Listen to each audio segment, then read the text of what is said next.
Okay, so we just rolled our clocks forward this past weekend, but this upcoming Sunday, why not roll the clock back for an old-fashioned picnic? Joining me with details on Plant Museum's Picnic in the Park is Lindsay Hubin.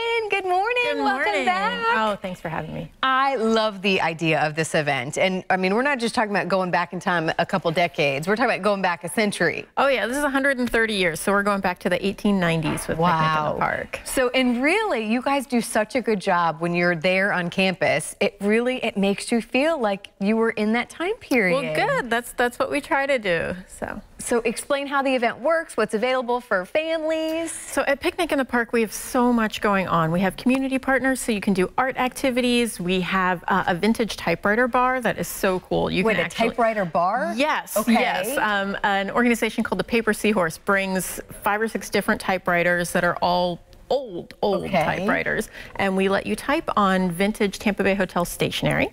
If you don't feel like typing, you can play some field games like badminton or hoops and sticks or croquet. You can play table games. You brought this one in here, which you said is how old, this Tiddlywinks? Tiddlywinks is several hundred years old. This is a really, really old game, and it was not always for kids. This was an adult game that people would, get together and play for fun. This was your evening activity. Well, can we show people, kind of lift that up, because what is in it? How do you... So you have these little Tiddlywinks, these little discs, and your goal is to, I'm going to be so bad at this, it's going to be ridiculous. You pinch them and try to get it to flip up and into the holes. Wow. Well, that was my first question, too, was, okay, so can kids and families, can we bring cell phones to this event? Well, you're going to want your cell phone so you can take pictures of how bad your relatives are at playing Tiddlywinks. But otherwise, there's just going to be so much to do. I mean, there's free ice cream, free popcorn. We have food trucks. The American Red Cross is bringing an emergency response vehicle that you can take a look in. So really, it's a really fun event. What's the reaction that you get? I mean, obviously, this is now your 15th year. Is that right? What is the reaction that you get from families and I'd imagine from all generations? Families love this because it gets you outside. You know, Plant Park is a beautiful space to spend some time.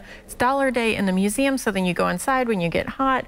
You know, it's just a fun day to spend some time together and do something a little different. Do you recommend people bring blankets, chairs? What's the best way to kind of set up shop and bring your own basket, or we have some tables available. So a lot of people do bring blankets and chairs, but we do have picnic tables under some trees. Okay. Well, what's the best way for people to kind of find out everything going on as we close here? Because I know this is not the only event that you guys do. I know this is a busy time for you guys as well. This is our busy time, but plantmuseum.com is where you're going to get all the information. Okay. Well, Lindsay, thank you so much for being here this morning. We know it's going to be a great time. Hopefully the weather cooperates. Yes. It's going to be, again, this Sunday. There are the details, and make sure to check them out online for everything they have throughout the year as well. Thank you, Lindsay. My pleasure.